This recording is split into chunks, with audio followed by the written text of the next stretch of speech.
Hi hello friends, എല്ലാ കൂട്ടുകാർക്കും നമ്മുടെ നാളെ നടക്കാൻ പോകുന്ന ഒരു അടിപൊളി എപ്പിസോഡ് സ്വാഗതം കേട്ടോ. അങ്ങനെ നാളെയാണെന്നുണ്ടെങ്കിൽ നമ്മുടെ ഇഷിതടുത്ത് പറയുന്നുണ്ട് രാമനാഥൻ, മോള് വീട്ടിലേക്ക് പോയിക്കോ, ചിപ്പിമോള് അല്ലെങ്കിൽ പ്രശ്നമാക്കും എന്ന് പറയാണ്. അച്ഛ, മഹേഷ് ഈ അവസ്ഥയിൽ കിടക്കുമ്പോൾ ഞാൻ എങ്ങനെയാച്ചാ വീട്ടിലേക്ക് പോകുന്നത് എന്ന് ഇഷിത ചോദിക്കുമ്പോഴേക്കും, നീ പോയില്ലെങ്കിൽ അവിടെയും ബഹളമാവില്ലേ മോൾ ആലോചിച്ച് നോക്ക്. നിന്നെയും മഹേഷിനെ ഒരുമിച്ച് കാണാത്തതുകൊണ്ട് മോളിപ്പോൾ ഭയങ്കര ബഹളമായിരിക്കും. നീ അവിടെ ഉണ്ടെങ്കിൽ അവളൊന്നും അടക്കാൻ സാധിക്കും. സ്വപ്നത്തിനെയും മഞ്ജുമയ്ക്ക് കൊണ്ടും ഒന്നും സാധിക്കില്ല.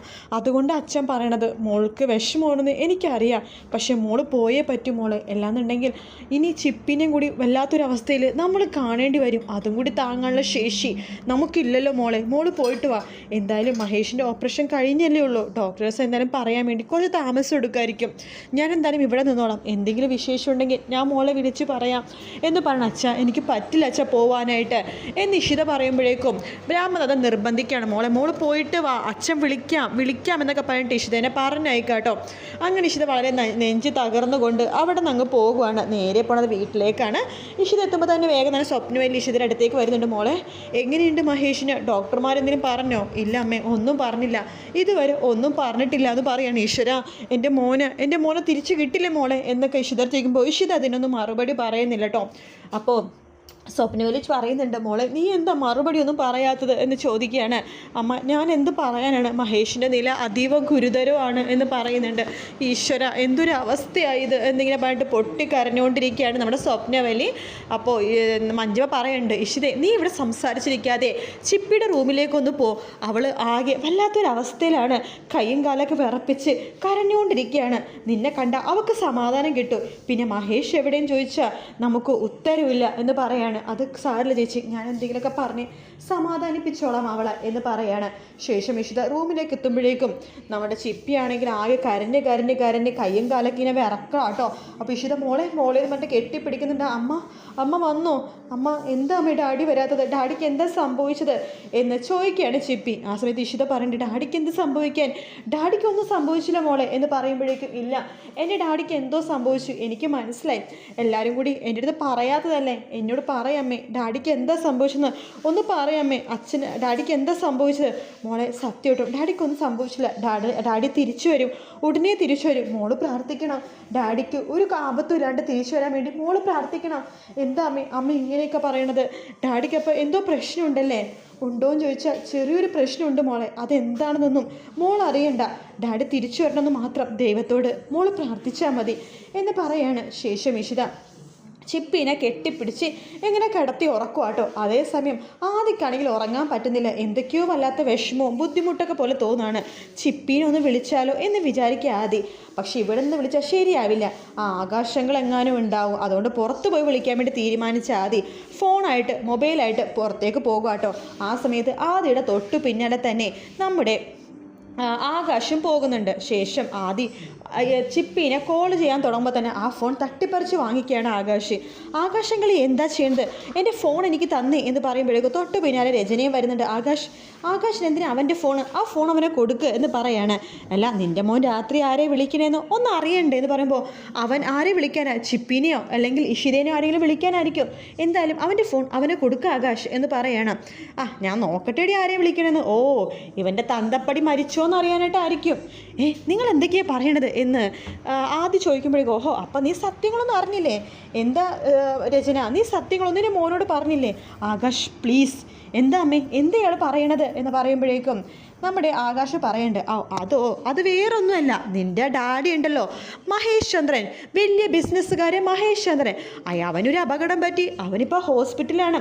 അപകടം എന്ന് പറഞ്ഞാൽ ചെറിയ അപകടമല്ല കേട്ടോ, മരണം വരെ സംഭവിക്കുക എന്നാണ് ഡോക്ടർമാർ പറഞ്ഞേക്കണത്. ആദ്യം ഒരു ഓപ്പറേഷൻ കഴിഞ്ഞു, പക്ഷേ ഫലം ഉണ്ടായില്ല. ഇപ്പം അത് രണ്ടാമത്തെ ഓപ്പറേഷൻ ചെയ്യാൻ പോകുന്നു. വെന്റിലേറ്ററിൻ്റെ സഹായത്തോടെയാണ് ഇപ്പോൾ ഉയിര് പോലും, അതായത് ശ്വാസം പോലും എടുക്കുന്നത്. വെന്റിലേറ്ററിൽ നിന്നൊന്ന് മാറ്റിയാൽ തീർന്നു നിൻ്റെ ഡാഡി എന്ന് പറയുമ്പോഴേക്കും, ഇല്ല, നിങ്ങൾ കള്ളം പറയാ എന്ന് ആദ്യം പറയുമ്പോൾ, ഞാനെന്തിനാണ് നിന്നോട് കള്ളം പറയണത്? നിനക്ക് സംശയം ഉണ്ടെങ്കിൽ നിനക്ക് ഏറ്റവും വിശ്വാസം ആരെ? നിൻ്റെ ഇഷിതാമനെയാണോ നിനക്ക് ഏറ്റവും വിശ്വാസം? നീ ഒരു കാര്യം ചെയ്യ്, നിൻ്റെ ഇഷിതാമനെ തന്നെ വിളിക്ക്, അപ്പോൾ സത്യങ്ങൾ അറിയാലോ എന്ന് പറയാണ്. ശരി, ഞാൻ വിളിച്ചു നോക്കട്ടെ എന്ന് പറഞ്ഞിട്ട് ആദ്യം ഫോൺ വിളിക്കുകയാണ്. ആ സമയത്ത് രചന, വേണ്ട മോനെ, വിളിക്കണ്ട. ഓഹോ, അപ്പോൾ എന്തോ ഡാഡിക്ക് സംഭവിച്ചിട്ടുണ്ടല്ലേ? ഉണ്ട് മോനെ, ഡാഡിക്ക് ഡാഡിക്ക് ചെറിയൊരു ആക്സിഡൻറ്റ് സംഭവിച്ചു, എനിക്ക് എൻ്റെ ഡാഡിനെ കാണണം. പിന്നെ എന്താ മമ്മി ഈ കാര്യം എന്നോട് നേരത്തെ പറയാത്തത്? മോനെ അത് പിന്നെ എൻ്റെ ഡാഡിക്ക് എന്നിട്ട് ഇപ്പം എങ്ങനെയുണ്ട് മമ്മി എന്ന് ചോദിക്കുകയാണ്. മോനെ ഡാഡിക്ക് കുറച്ച് സീരിയസ് ആണ് എന്ന് പറയുമ്പോഴേക്കും അയ്യോ എൻ്റെ ഡാഡി എന്നൊക്കെ പറഞ്ഞിട്ട് പൊട്ടിക്കരയാട്ടോ ആദ്യം. എനിക്ക് ഹോസ്പിറ്റലിലേക്ക് പോകണമെന്ന് പറയുമ്പോൾ മോനെ ഇപ്പോൾ രാത്രി ആയില്ലേ, നാളെ രാവിലെ പോകാം എന്നൊക്കെ പറഞ്ഞ് ആദ്യനെ സമാധാനിപ്പിക്കുന്നുണ്ട് കേട്ടോ രചന. അതേസമയം ആകാശിന് ചെറിയ സംശയങ്ങളൊക്കെ രചനയുടെ കാര്യത്തിലുണ്ട് കേട്ടോ. കാരണം രചന എന്തൊക്കെയൊക്കെയോ ചെയ്യുന്നുണ്ട്, ടെൻഷൻ ആവുന്നുണ്ട്. മഹേഷ് ഹോസ്പിറ്റലിൽ കിടക്കുന്നത് ശരി, അതിൻ്റെ ടെൻഷൻ ഉണ്ടെങ്കിൽ പോലും വേറെ എന്തൊക്കെയോ രചന ഒളിപ്പിക്കണ പോലെ ആകാശിനെ ശരിക്കും ഫീൽ ചെയ്യുന്നുണ്ട്. അങ്ങനെ ആകാശ് തന്നെ ആ മഹാസത്യം മനസ്സിലാക്കുകയാണ്. രചന ഒരു വാടക ഗുണ്ടയുടെ കയ്യിൽ നിന്ന് പൈസ കൊടുത്തിട്ട് ഇഷിതയുടെ കാറിൻ്റെ ബ്രേക്ക് അഴിച്ചു മാറ്റി ഇഷിതനെ കൊല്ലാൻ നോക്കിയ ആ ഒരു കെണിയിലാണ് മഹേഷ് വീണതെന്നുള്ള സത്യം മനസ്സിലാക്കാണ് ആകാശ്. അത് മനസ്സിലാക്കുമ്പോൾ തന്നെ ആകാശ് രചനയ്ക്കിട്ട് അപ്പം നീ ഒറ്റയ്ക്ക് കളിക്കാൻ തുടങ്ങിയല്ലേ, ഇഷിതനെ കൊടുക്കാൻ വേണ്ടിയിട്ടാണ് ഇങ്ങനെ ചെയ്തതെന്നുണ്ടെങ്കിലും എന്തായാലും മരിക്കാൻ പോണത് മഹേഷാണ്, അതിലെന്തായാലും സന്തോഷേ ഉള്ളൂ എന്നൊക്കെ ആകാശ് പറയാണ്. ശേഷം ആകാശ് വിചാരിക്കണ്ട് എന്തായാലും തന്നെ പറ്റിച്ച് രചന ഇത്രയൊക്കെ ചെയ്യണമെന്നുണ്ടെങ്കിൽ അവൾക്കൊരു ചെറിയ ഡോസ് കൊടുക്കണ്ടേ, വേണം, അവൾക്കൊരു ഡോസ് കൊടുക്കണം, അവൾക്കൊരു ഡോസ് കൊടുത്തേ പറ്റൂ. കാരണം ഇന്നും ഇന്നലെ അല്ല, രചന ഇപ്പോൾ കുറച്ച് നാളായിട്ട് തൻ്റെ അടുത്ത് നിന്ന് ഇങ്ങനത്തെ പരിപാടിയൊക്കെ ചെയ്യുന്നുണ്ട്. അതുകൊണ്ട് അവൾക്കൊരു ഡോസ് കൊടുക്കാം എന്ന് വിചാരിക്കുകയാണ് ആകാശ്. അവസരം കിട്ടട്ടെ എന്ന് വിചാരിക്കുന്നുണ്ട്. പിറ്റേ ദിവസം ആകാശം ഹോസ്പിറ്റലിലേക്ക് പോകുന്നുണ്ട് കേട്ടോ. എന്തൊക്കെ പറഞ്ഞാലും മഹേഷിൻ്റെ അവസ്ഥ ഒന്ന് നോക്കി കാണണമല്ലോ, സന്തോഷിക്കണമല്ലോ എന്നൊക്കെ വിചാരിച്ചിട്ടാണ് ആകാശ് പോണത്. മുഖത്തൊരു ചെറിയ വിഷമത്തിൻ്റെ ഭാവമൊക്കെ നടിക്കുന്നുണ്ട്. ഹോസ്പിറ്റലിലെത്തിയ ആകാശാണെന്നുണ്ടെങ്കിൽ മഹേഷിനെ കാണാനൊന്നും പറ്റുന്നില്ല. പക്ഷേ നമ്മുടെ ഇഷിതനെ കുറ്റപ്പെടുത്താൻ പറ്റുമല്ലോ. ഇഷിത അടുത്ത് പറയുന്നുണ്ട്, നീ എന്തിനാ നിൻ്റെ ഓട്ടോമാറ്റിക് കാർ അവന് ഓടിക്കാൻ കൊടുത്തത്? അവനൊരു പൊട്ടനാണ്, അവനെ കാറൊന്നും ഓടിക്കാൻ അറിയില്ല. അവൻ എന്താ ഓടിക്കാൻ അറിയാവുന്നത്? അവൻ്റെ ഭാര്യനെ പോലും നിലക്ക് നിർത്താൻ അവനെ സാധിച്ചില്ല. അതുകൊണ്ടാണല്ലോ രചന എൻ്റെ കൂടെ വന്നത്. പിന്നെ ഇഷിത എനിക്കൊരു കാര്യം പറയാനുണ്ട്, നിൻ്റെ കാർ നീ എപ്പോഴും യൂസ് ചെയ്യാറുള്ളല്ലേ, അതിൽ ഇതുവരെ ഇതുപോലൊരു ആക്സിഡൻറ്റ് സംഭവിച്ചിട്ടില്ല. ഇനി ഈ ആക്സിഡൻറ്റ് മനഃപൂർവ്വം ആരെങ്കിലും വരുത്തിയതാണോ? അല്ല അങ്ങനെ ആവാലോ എന്നൊക്കെ പറയാണ്. ആകാശ് അങ്ങനെ പറയുമ്പോഴേക്കും ഇഷിതക്കും എന്തൊക്കെയോ പോലെ തോന്നും കേട്ടോ. അപ്പോൾ ആകാശ് പറയണ്ട അതിനെക്കുറിച്ചൊക്കെ കൂടുതൽ അന്വേഷിച്ചാൽ കൊള്ളാം. അല്ല ഈ മഹേഷിന് എന്തെങ്കിലും സംഭവിച്ചാൽ പോലും അതിനെക്കുറിച്ചൊന്ന് അന്വേഷിക്കണം, നല്ലതാണ് കേട്ടോ. പറയാൻ പറ്റില്ല, ചിലപ്പോൾ മഹേഷിൻ്റെ ശത്രുക്കളൊക്കെ ഉള്ളതാണല്ലോ. ഇഷിതക്കും ചെറിയ രീതിയിൽ ശത്രുക്കളൊക്കെ ഉണ്ട്. അപ്പോൾ നമ്മൾ ഈ സിനിമയിലൊക്കെ കാണാറുണ്ടല്ലോ, ശത്രുക്കളൊക്കെ ഉള്ളപ്പോൾ ഇതുപോലത്തെ ഉള്ള ചില ആക്രമണങ്ങളൊക്കെ ഉണ്ടാവുമെന്ന്. അതുകൊണ്ട് അങ്ങനെ തെളിവുകളില്ലാത്ത രീതിയിൽ എന്തെങ്കിലും ശത്രുക്കൾ ചെയ്തതാണെന്ന് അറിയില്ലല്ലോ. അതുകൊണ്ട് അതിനെക്കുറിച്ചൊക്കെ ഒന്ന് അന്വേഷിക്കാൻ വേണ്ടി ആകാശ് പറയുന്നുണ്ട് കേട്ടോ. അപ്പോൾ ഇഷിതയും അതിനെക്കുറിച്ച് ഒന്ന് അന്വേഷിക്കാൻ വേണ്ടി വിചാരിക്കുകയാണ്. എന്തായാലും രചനയാണ് ഇതിൻ്റെ പിറകിലെന്നുള്ള സത്യം അറിയുക തന്നെ ചെയ്യും കേട്ടോ.